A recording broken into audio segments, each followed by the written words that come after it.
जब पीना शुरू होते थे तो रुकते ही नहीं थे। लानत ऐसी तो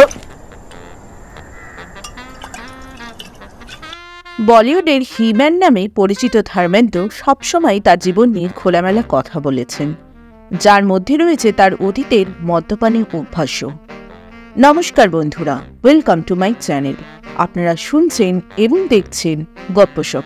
আমার চ্যানেলটিকে ভালো লাগলে অবশ্যই লাইক, শেয়ার এবং সাবস্ক্রাইব করবেন।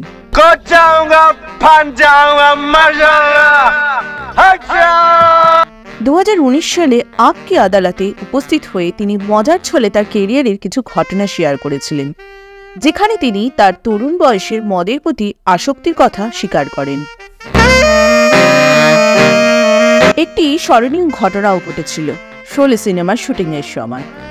ধর্মেন্দ্র জানান, সিনেমাটির ক্যামেরাম্যান জিম অ্যালেন সবসময় 5 থেকে 6টি বোতল বিয়ার সঙ্গে রাখতেন, আর সুযোগ বুঝে ধর্মেন্দ্র তার অজান্তেই সেই বিয়ার পান করতেন। तो मैं पीछे बैठा था यार, सामने बियर पड़ी है यार, तो मैं ऐसे उठा के मैंने এভাবে চলতে থাকলে একদিন প্রোডাকশন টিম জিমকে জানায় যে তিনি 12 বোতল বিয়ার শেষ করেছেন, যা শুনে তিনি অবাক হয়ে যান। পরে তিনি বুঝতে পারেন যে ধর্মেন্দ্র তার বিয়ার পান করছেন এবং তারপর দুজনে মিলে হেসে ওঠেন। এই ঘটনাকে স্মরণ করে ধর্মেন্দ্র বলে, জীবনটাকে উপভোগ করা উচিত। तो चलता है, I used to enjoy life. একই সাক্ষাৎকারে যখন তাকে বলিউডের সবচেয়ে বড় মদ্যপ বলা হয়, তখন ধর্মেন্দ্র হাসতে হাসতে বলেন, মেরা লিভার বহুত স্ট্রং হ্যাঁ, অর্থাৎ তার লিভার নাকি খুব শক্তিশালী।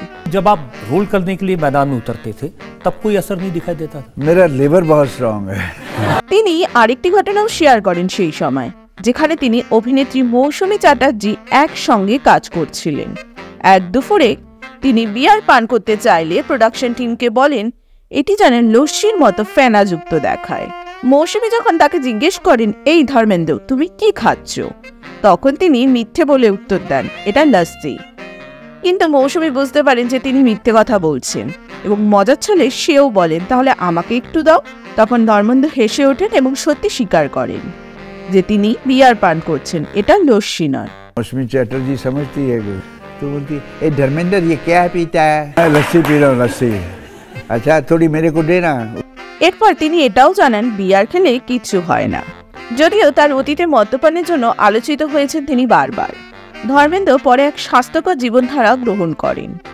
2013 সালে একটি সাক্ষাৎকারে তিনি স্বীকার করেন যে অতিরিক্ত মদ্যপান তার অভিনয় ক্যারিয়ারে নেতিবাচক প্রভাব ফেলেছিল।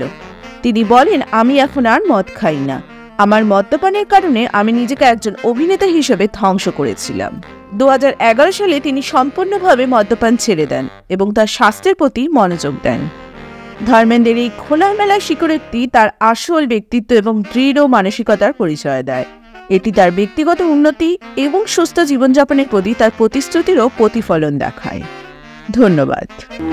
तुम्हारे बच्चों की जिंदगी बच सकती है तो कर दो हमें गब्बर के हवाले।